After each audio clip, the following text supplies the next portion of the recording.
Hey, what is up, everybody? I'm here to give you a video today.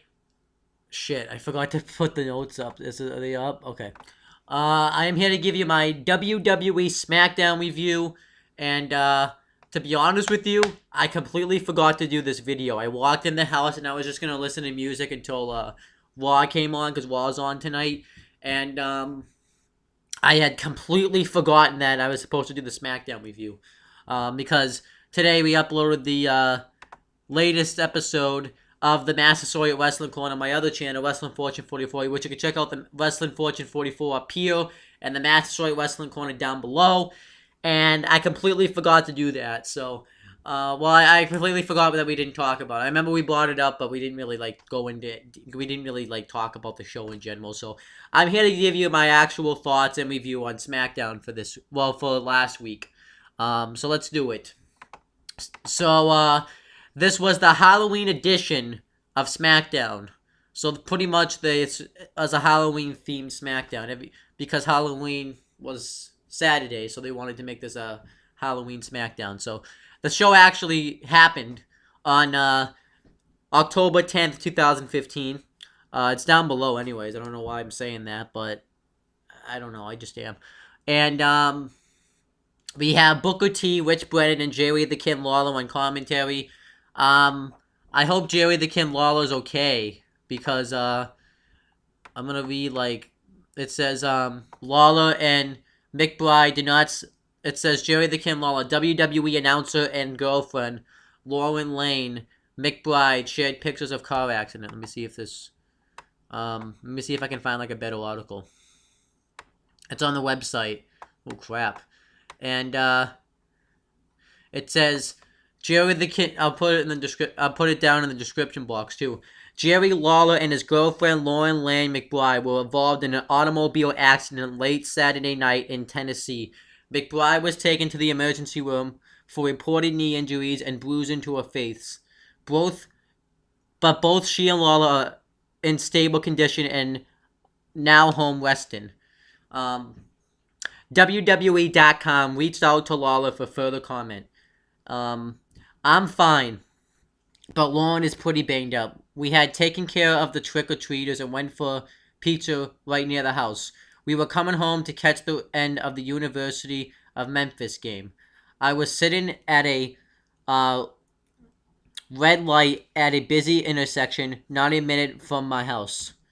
I got the green arrow to make a left turn. I started making the turn and I saw the car coming. Not slowing down at all. The driver ran a red light. Lawler continued to say, Lauren was in the ER for 4 hours. Her face is really, really swollen on the left side. They also put her in a leg brace and knee immobilizer. I think she has a concussion because this morning when she got up, she fell down and saw stars and black dots. WWE.com wishes McBride a full and quick recovery. So at least they're both okay. It sucks that Laureen, I don't know how to say her name, had to go through that. So probably Lawler won't be on SmackDown next week. He'll probably be replaced. I'm not really sure by who. But it's sad. But they were on commentary for this week. I figured I'd share that.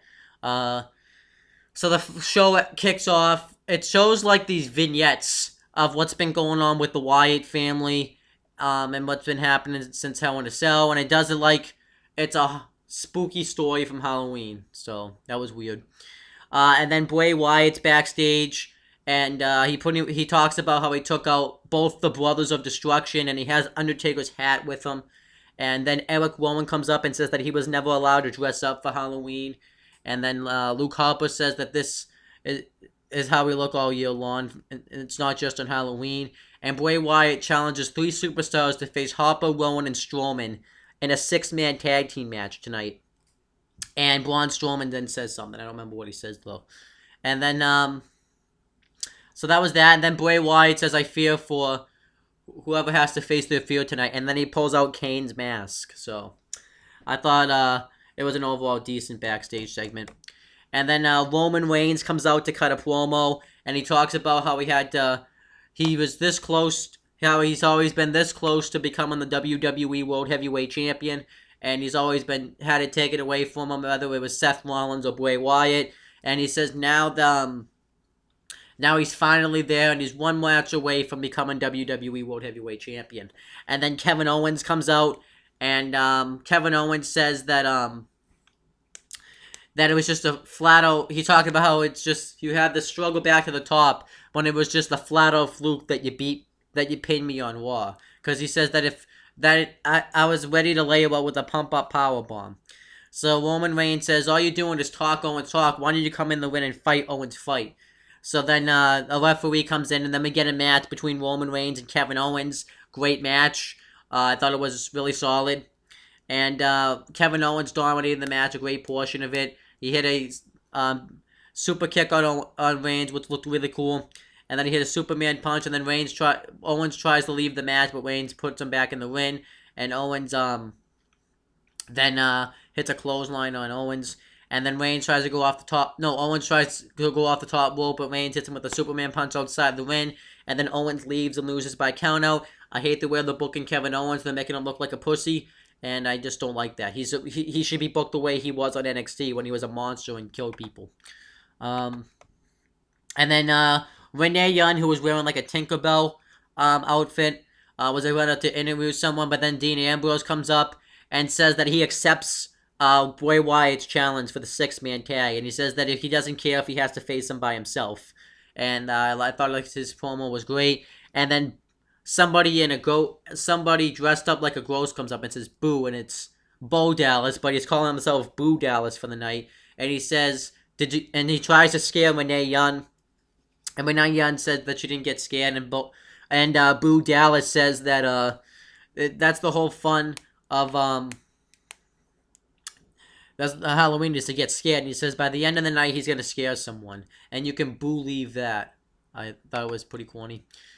So then we get a tag team terror match. It was the Dudley Boys versus the Lucha Dragons versus the Ascension versus Sheamus and King Barrett. And Kofi Kingston and Big E were doing commentary for the match. And they even cut a promo talking about how no one's even like in the Halloween spirit. No one's dressed up like Halloween. And I thought that was funny. And Big Kofi and Big E were fucking awesome on commentary. This is what made the match good. The match probably was good anyways, but I didn't really pay attention. I was mainly paying attention to Kofi and Big E on commentary. I thought they were hilarious and just great. So I didn't really pay attention to the match. Even Jerry the King Lawler said that Kofi Kingston sounded like SpongeBob SquarePants. You know a wrestling company's in a pretty bad state when they're bringing up SpongeBob SquarePants, but you know, I'm not saying that SpongeBob's a bad show, but SpongeBob's like the ultimate kid show, I think, right now. But then the match breaks down into chaos, and Kalisto beats, I think, Victor with the Salida del Sol and for the win. And Lucha Dragons won. I was actually surprised. I expected the Dudley Boys to go over, but I think they're gonna do a tag team title match between the Lucha Dragons and Kofi and Big E and New Day. I would dig that.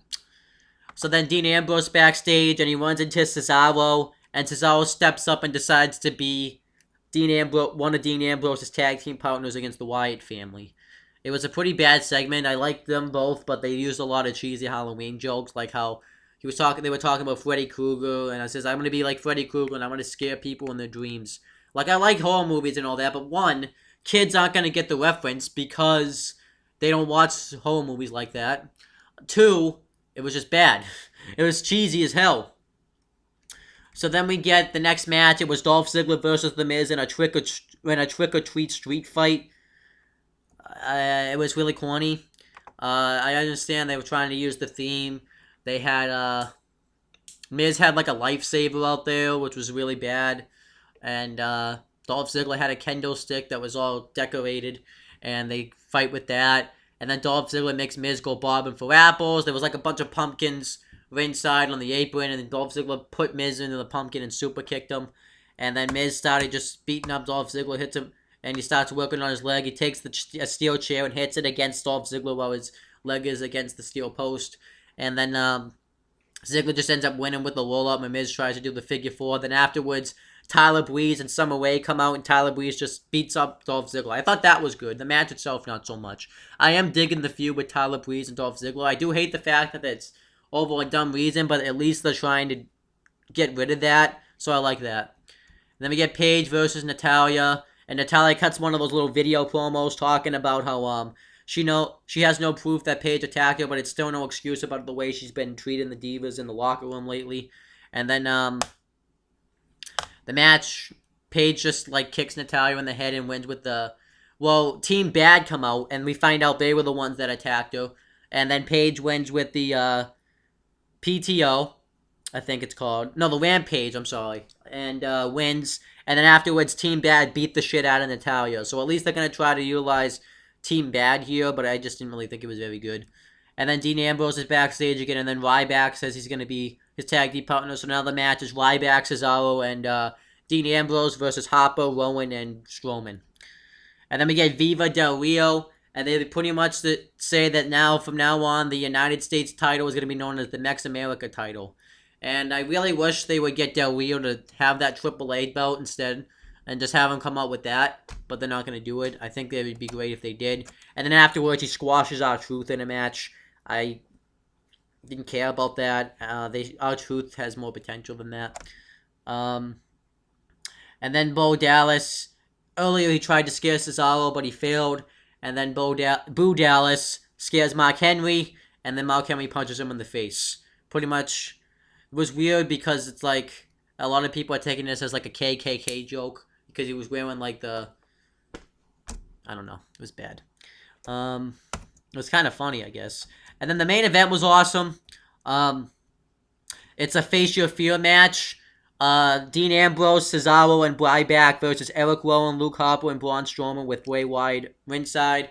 And Rowan, Harper, and Strowman get the heat on Ryback for a while, and then Cesaro comes in there and just Dean Ambrose then comes in there and just fucking owns everybody. And then afterwards, he gets laid out by Harper, so he can't really do anything for a while. And then Cesaro gets the hot tag, and he starts going off on Harper, and he starts going off on everybody except for Braun Strowman. Ryback tackles Strowman into the announcer's table, and then afterwards, Cesaro's getting ready to finish off Harper. Braun Strowman throws the announcer's table, and the commentators were hyping it up like it was this big deal, but it really wasn't, because people tipped over this announce table like it's nothing. So it stands on the ring and then stands on the apron, and the ref gets distracted by Strowman, and Bray Wyatt takes a cheap shot at Cesaro, and Harper hits a discus clothesline for the win, and then they win. And that was it. I understand. The match was awesome. I really enjoyed the match. I understand you got to make the Wyatts look strong, because they're going to do a Survivor Series tag team match with Brothers of Destruction on one, with obviously them. I don't know who. I think they're going to add a new member like Adam Rose, since he's been doing these cryptic promos lately. And it's going to be a 5-on-5 match with Adam Rose included against the Brothers of Destruction, Dean Ambrose, maybe Cesaro, and Ryback. They'll probably just do the same match, but I think actually that match would be awesome, because this match was awesome, and I actually can't wait to see that. If they don't get Ryback, then they'll probably get Stin. I would like to see Stin join the team. But that's my review of SmackDown. It was a pretty average show. I'm not gonna be too harsh on it. I probably already was, but it's just, I understand they were trying to use the Halloween theme, and I can understand that because. And it's on Sci-Fi, so they're probably forced to, because Sci-Fi has been doing this 31 days of Halloween, so they probably wanted to make sure SmackDown follow through with it.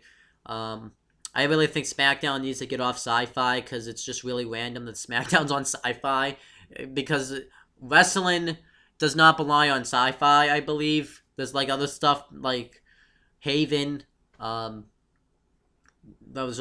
Z Nation, and other things like that are on there, and I think wrestling needs to get off of Sci-Fi, because it just doesn't make any sense. It's out of place with all the other shows. So that's just my opinion there. I mean, it's just my opinion. I might be wrong, but opinions aren't wrong. Opinions are always facts. Well, not facts. Opinions are what you want. You get to decide what you want, opinions. It's what you believe in. That's opinions. And this is what I believe in. So you can believe that. But anyhow, let me plug my channels. I already plugged the Wrestling Fortune 44 channel earlier, but I'll plug it again. Wrestling Fortune 44 right up there. The next video I make will be my 1000th video. Down below, you can subscribe to my own Talkinator channel, where I talk about non-wrestling things, and I'm probably going to try to make a video on there pretty soon. Over here, you can check out James Hebert. He has 2 YouTube channels. One is James Hebert over here, where he makes a lot of custom Titan drawings of professional wrestlers and vocal voiceovers. And then over here is called Way Through Wrestling, where he's using WWE 2K14. He says he might be getting WWE 2K16, but James, I gotta warn you, if you get that, then you're gonna have to redo all that stuff and put it on WWE 2K16. So I don't think you want to do that. I need to do. You can still get the game, and maybe wait to do all that. Maybe wait until you're done with WIW and 2K14, then you can upgrade into a new video production on WWE 2K16. But anyhow, and then you have to get like an Xbox One and stuff like that too. But anyhow, yeah, you could check that out. He's having a 32-man tournament, and that's gonna be really cool. My character's already created. Boom, bam. I haven't played as my character in a while, but who cares? And then you can subscribe to my channel down below. This video just got really weird, but I don't care. That's pretty much it, guys. Talk to you later.